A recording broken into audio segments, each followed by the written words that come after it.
सुबह मस्त एक्सरसाइज कर रहा था। सुबह सुबह बढ़िया मौसम था तो मैंने सोचा क्यों ना थोड़ी एक्सरसाइज कर लिया जाए, क्योंकि अगर आपको एक अच्छी लाइफ जीनी है तो जरूरी है कि आप अपनी सेहत का भी ध्यान रखें। तो मैं मस्त अपने डोले शोले बना रहा था, तभी मुझे मेरे मोबाइल में एक मैसेज आता है और मैसेज आने के बाद जब अपना मोबाइल खोल के देखता हूँ तो मैसेज में कुछ इस तरीके से लिखा हुआ था। सभी लोगों को सूचित किया जाता है कि अपना ड्राइविंग लाइसेंस रिन्यू करवाने के लिए जल्द से जल्द आरटीओ ऑफिस में पहुंचे। जो ऐसा नहीं करेंगे उसका 2 व्हीलर का लाइसेंस कैंसिल कर दिया जाएगा, तो तुरंत पहुंचे आरटीओ ऑफिस। भाई ये देख के लिटरली मेरी फटके हाथ में आ गई कि मुझे अपना लाइसेंस कैंसिल नहीं करवाना था। तुरंत मैं घर की तरफ भागा। सबसे पहले तो नहाया और नहाने के बाद मैंने कपड़े सिलेक्ट किए कि भाई कौन से पहन के जाने के। फिर एकदम से याद आया कि भाई कोई भी पहन लूं, ड्राइविंग टेस्ट में तो पास होऊंगा अपनी स्किल के दम पे। तो मैंने फटाक से कपड़े पहन लिए और निकल पड़ा घर के बाहर। और आज इस ड्राइविंग टेस्ट में मैं लेके जा रहा था अपनी हीरो की स्प्लेंडर, क्योंकि ऐसे ड्राइविंग टेस्ट में हमेशा आपको हल्की फुल्की व्हीकल ही लेके जाना चाहिए। तो मैंने भी अपनी स्प्लेंडर लिया और सीधा निकल पड़ा आरटीओ ऑफिस में अपने ड्राइविंग टेस्ट की तरफ। स्प्लेंडर को मैंने 2 दिन पहले सर्विस से लेके आया था, तो मुझे पता था भाई ये कुछ प्रॉब्लम नहीं देने वाली। लेकिन मैं दिक्कत इस बात की हो रही थी कि अचानक से इन लोगों ने ड्राइविंग टेस्ट को क्यों कंडक्ट किया। लेकिन फिर भी मैं किसी तरह ट्रैफिक को पार करते हुए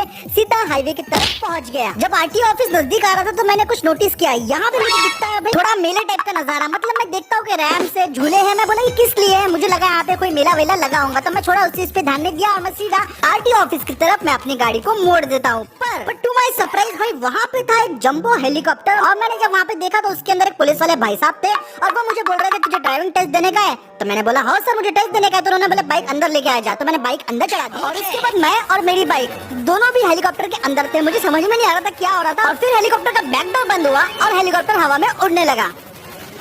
अब ये चीज मेरे समझ के बाहर थी कि भाई मेरे साथ ऐसा क्यों हो रहा है कि मुझे तो बुलाया गया था भाई ड्राइविंग टेस्ट देने के लिए, लेकिन यहाँ पे जो हो रहा था कुछ मेरे सर के पल्ले नहीं पड़ रहा था। मैं अंदर के अंदर सोचने लगा था, लेकिन इतने में वो हेलीकॉप्टर रैंप को पहुंचा देता है, वही रैंप पे जो मैंने स्टार्टिंग में देखा है। दोस्तों मैंने आपको बताया था कि मेरे जैसा कुछ दिख रहा है, तो वहीं पे ये हेलीकॉप्टर हमको लेके आ जाता है और ले जाने के बाद हमको अच्छे से लैंड करवा देता है यहाँ पे। फिर पुलिस वाले भाई मेरे को उतरने को बोल देते हैं, तो मैं यहाँ से उतर जाता हूँ। लेकिन जैसे ही मैं उतरता हूँ तो मैं देखता हूँ कि भाई यहाँ पे तो और भी ज्यादा बाइकर्स है, यहाँ पे अपनी बाइक लेके आए हैं। और मेरे ख्याल से मुझे लग रहा था कि ये सब लोग भी ड्राइविंग टेस्ट देने के लिए आए हैं। अभी तक मुझे कुछ समझ में नहीं आ रहा था। तभी जो हेलीकॉप्टर जिससे मैं यहाँ पे आया था वो हेलीकॉप्टर मेरे बाइक को बाहर निकाल के रख देते हैं और वापस चल जाते हैं फ्लाइट भर के।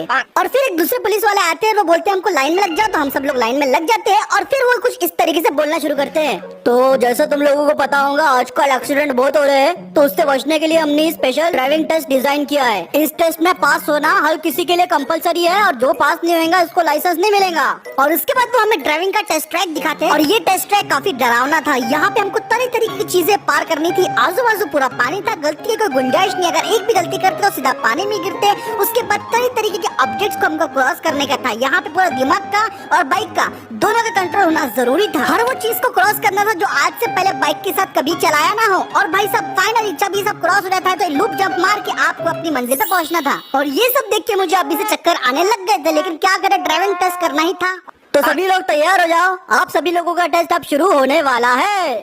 तो अब ड्राइविंग टेस्ट की शुरुआत हो गई थी। पहले जाने की हिम्मत हमारे एवेंजर वाले भाई ने दिखाई और वो एवेंजर वाला भाई बाइक पे बैठा और स्टार्टिंग लाइन की तरफ पहुंच गया। स्टार्टिंग लाइन पे पहुंचने के बाद उन्होंने अपनी एंट्री करवाई बुक में और बुक में एंट्री करवाने के बाद टेस्ट हो गया शुरू। स्टार्टिंग में टेस्ट काफी ज्यादा आसान मालूम पड़ रहा था, क्योंकि यहाँ पे सिर्फ कंट्रोल का ही भाई पूरा खेल था। और एवेंजर एक क्रूजर बाइक है, तो इसलिए इसको कंट्रोल करना हमारे एवेंजर वाले भाई को मुश्किल नहीं जा रहा था। उन्होंने पहले पड़ाव में अच्छे तरीके से अपने बाइक को कंट्रोल करी और भाई आजू बाजू पूरा पानी था। एक गलती करने से सीधा बाइक पानी में गिरती। उसके बाद हमें पटरी को क्रॉस करना था, तो भाई ने पटरी को अच्छे से क्रॉस किया, लेकिन नीचे से रखने वाले थे। लेकिन फिर भी थोड़ा और अच्छे से एक्सेलरेट देके उन्होंने पटरी को भी क्रॉस कर लिया। और तीसरे पड़ाव की तरफ जब वो पहुंचे तो उसके बाद उन्होंने ब्लॉक्स को भी अच्छे से क्रॉस कर लिया। और हमें भी देख के लग रहा था कि भाई ये टेस्ट तो आसानी होने वाला है, क्योंकि जितना भी बोलो थोड़ा ऐसा लग रहा था कि पार्कोर कर रहे हैं बाइक के साथ। लेकिन भाई एवेंजर बहुत अच्छा परफॉर्म कर रही थी। उसके बाद थोड़ा ये और आगे चले गए और अभी थोड़ा कॉन्फिडेंस आने लग गया था। ये अच्छा खासा जंप करवा के अपनी बाइक को आगे पीछे लेके जा रहे थे। पीले ब्लॉक्स को भी उन्होंने क्रॉस कर लिया। छठवां पड़ाव जब आ रहा था तो उन्हें दिखता है कि भाई एक अलग ही टाइप की चीज थी। मुझे नहीं पता थी दोस्तों ये क्या चीज थी, लेकिन फिर भी एवेंजर वाले भाई ने थोड़ा धक्का मुक्की खा के इसे पार कर लिया। सामने भी थोड़े बहुत पत्थर थे, लेकिन उसे भी एवेंजर ने बहुत अच्छे से पार कर लिया, क्योंकि इसके सस्पेंशन ने बहुत अच्छा साथ दे रहे थे इसका। और एक जंप मार के इस पड़ाव को भी उन्होंने पार कर लिया था। सामने फिर उन्हें थोड़े ब्लॉक्स दिखे जो कि बहुत ज्यादा अच्छे थे। उन्होंने तो भाई फुल स्पीड में पार करते जा रहे थे। एवेंजर वाले भाई की हिम्मत देख के हम सब लोग चौंक गए। लेकिन कहते हैं ना एक गलती सब कुछ बिगाड़ देती है, तो यहाँ पे वो अपनी बाइक को ब्रेक नहीं मार पाया और जिसकी वजह से वो सीधा चले गए दोस्तों पानी में। और भाई साहब वो डूब गए और साथ ही साथ उनकी बाइक भी डूब गई। एवेंजर वाला भाई सुरक्षित थे लेकिन उनकी बाइक पूरी तरीके से डेड हो चुकी। अब तो बारी हमारे अगले बंदे की जो कि थे पल्सर 180 वाले भाई। ये भी चले अपनी स्टार्टिंग लाइन की तरफ। यहाँ पे इन्होंने एंट्री कराई बुक में और बुक में एंट्री कराने के बाद ये भी निकल पड़े चैलेंज करने के लिए। पहले पड़ाव पे इन्होंने भी पूरी फुर्ती दिखाई, पूरी रफ्तार दिखाई और अच्छे से पार कर लिया उन्हें। और आजू बाजू जब पूरा पानी दिख रहा था तो हो सकता है ये थोड़े डर गए हो, इसलिए उन्होंने थोड़ी स्पीड स्लो करने की कोशिश की, लेकिन दूसरे पड़ाव को भी उन्होंने अच्छे से पार कर दिया। पटरी को पार करके जब ये ब्लॉक्स की तरफ बढ़ रहे थे तो मेरे ख्याल से शायद इनको दिखा नहीं या फिर क्या हुआ पता नहीं, इन्होंने कर दी एक बहुत भयंकर मिस्टेक और भाई सीधा ब्लॉक्स के अंदर जा गिरे। अब ये अपने बाइक को रिवर्स लेने की कोशिश कर रहे थे पर ये इसमें बुरी तरीके से नाकाम हुआ। बाइक निकलने का नाम नहीं ले रही थी और भाई घिसटते घिसटते बाइक सीधा पानी की तरफ बढ़ चढ़ी और भाई उनकी जो पूरी बाइक है पानी में गिर गई। अब इनकी बाइक डेड हो चुकी थी और ये जो है भाई पानी में तैर रहे थे। और अब बारी थी अगले बंदे की जो कि थे हमारे केटीएम वाले भाई। और इन्हें भाई पता नहीं पहले से कुछ ज्यादा जल्दी थी, इन्होंने बुक में एंट्री कराते बराबर थोड़ा सा भी रुके और बोले मैं ही जीतूंगा। और इन्होंने अपनी बाइक को इतनी स्पीड से लॉन्च किया ना कि हम सभी लोग शॉक रह गए। हमको लगा यही जीतने वाले हैं लेकिन ऐसा कुछ हुआ नहीं है और पानी में गिर गए और बाइक उनकी वहीं की वहीं डेड हो गई और वो बस पानी में तैर रहे थे। मतलब ये तो शुरू होते ही खत्म हो गए। अब जब पल्सर वाले भाई की बारी आई तो हमें इन्हें देख के लग रहा था कि ये तो कर ही लेंगे क्योंकि ये काफी रिलैक्स होकर केयरफुली अपनी गाड़ी को चला रहे थे, एकदम बिल्कुल कंट्रोल बनाए रखे। लेकिन शायद ये भूल गए थे कि इनकी टायर की चौड़ाई थोड़ी ज्यादा है और उसी चक्कर में इनकी बाइक सीधा नीचे गिर पड़ी और भाई ये भी पानी के अंदर इनकी बाइक समा गई और ये पानी में तैर रहे थे। तो अब सिर्फ मैं बचा था और भाई मुझे लग रहा था कि भाई ये सब लोग तो आ गए, मैं अपनी स्प्लेंडर के साथ क्या करूंगा। लेकिन मैंने बोला कि चलो भैया करके दिखाना है आर्या पार। मैं निकल पड़ा। सबसे पहले तो अपनी एंट्री करवाई और एंट्री करवाने के बाद मैंने अपना हेलमेट पहना और भाई सीधा निकल पड़ा अपना टेस्ट देने के लिए। मैं पहले पड़ाव की तरफ काफी ज्यादा आहिस्ता आहिस्ता गाड़ी चला रहा था क्योंकि भाई से स्प्लेंडर थी, बाकी की जैसे एकदम उसमें टायर वगैरह इतने अच्छे ग्रिप वाले नहीं थे, लेकिन फिर भी मैं अपनी गाड़ी को बैलेंस बना के रख रहा था और आराम आराम से चलाया जा रहा था। मैंने पहला और दूसरा पड़ाव आराम से क्रॉस कर लिया था क्योंकि दूसरे लोगों ने जो गलतियां की थी मैंने उनको अच्छे से देखा था और भाई मैं वो गलतियां नहीं कर रहा था। और फिर मैंने आराम आराम से ब्लॉक्स को पार किया। मैंने अपनी स्पीड नहीं बढ़ाई थी और भी थोड़ा सामने मुझे थोड़ी जंप दिखी, मुझे डर लग गया, लेकिन यहाँ पे भी मैंने आराम से अपनी गाड़ी को क्रॉस करवा लिया। अब यहाँ पे एकदम सीधी सीधी जगह थी, थोड़ी जंप्स थे, तो मैंने भी यहाँ पे अच्छे से अपनी गाड़ी को जंप करवाया क्योंकि भाई यहाँ पे थोड़ी भी स्पीड बढ़ाना जरूरी नहीं था। यहाँ पे हर जगह गैप ही गैप थी, आप देख सकते हो हर जगह गैप ही गैप थी। तो इसका मतलब ये नहीं कि आप अच्छे से पार कर सकोगे अगर स्पीड में भगाओगे तो। फिर मुझे ये थोड़ा आड़ा गड़ा रास्ता दिखा जो काफी ज्यादा स्लिपरी था, लेकिन इसे भी मैंने थोड़ा आहिस्ता आहिस्ता से क्रॉस कर लिया। मेरी टायर्स की ग्रिप बाकी गाड़ियों की इतनी नहीं थी दोस्तों, लेकिन फिर भी मैंने अच्छे से इसको पार कर लिया। लेकिन पत्थर लोगों ने मुझे काफी ज्यादा तकलीफ दे रहे थे दोस्तों, लेकिन किसी तरह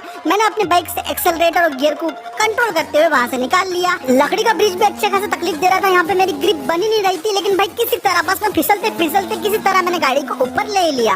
अब यहाँ पे रैंप आया था जो काफी ज्यादा चिकना था, मुझे बस यहाँ से एक यू टर्न लेके गाड़ी को मुड़वाना था, जो मैं काफी ज्यादा संभल के कर रहा था भाई, क्योंकि एक गलती और मैं भाई गिरने वाला था। मेरा एक बार गलती से पैर नीचे पड़ गया था तो मैं डर गया था भाई ये क्या हो गया करके, लेकिन फाइनली इसको भी मैंने पार कर लिया। थोड़ा सीधा रास्ता था, थोड़े ब्लॉक्स आए, ब्लॉक्स को भी मैंने फुल स्पीड में पार किया। फिर पटरी के ऊपर चढ़ा और पटरी के ऊपर चढ़ने के बाद जब मुझे यहाँ से नीचे जाना था तब लिटरली बताओ मेरी फटके हाथ में आ गई थी। ये देख के मुझे बहुत डर लग रहा था, लेकिन किसी तरह मैंने भाई अब हिम्मत करी और भाई आजू बाजू पूरा पानी था, पटरियों के बीच में बहुत भयंकर गैप था, लेकिन किसी तरह मैंने उसे पार कर लिया। और भाई सब फाइनली अब मेरे सामने था ये बहुत बड़ा सा लूप जिसमें से मुझे जंप करना था। सबसे पहले तो मैंने अपनी बाइक को थोड़ा पीछे किया क्योंकि मुझे स्पीड पकड़नी थी अच्छी खासी ताकि मैं जंप कर सकूं। और भाई साहब फिर थोड़ा सा मेरे स्टाइल मारते हुए अपनी बाइक को पूरा फुल एक्सेलरेट दे दिया था, पूरा अपने चक्के घसाने लग गया मैं स्प्लेंडर के। और मैंने सोच लिया था कि भाई इससे जंप मारना ही है, नहीं तो सीधा पानी में डूब के मर जाना है। तो बस मैंने फुल स्पीड में अपनी बाइक को आखिर लॉन्च ही कर दिया और पूरी रफ्तार से पूरे भरोसे के साथ मैंने अपनी बाइक को जंप करवा ही दिया।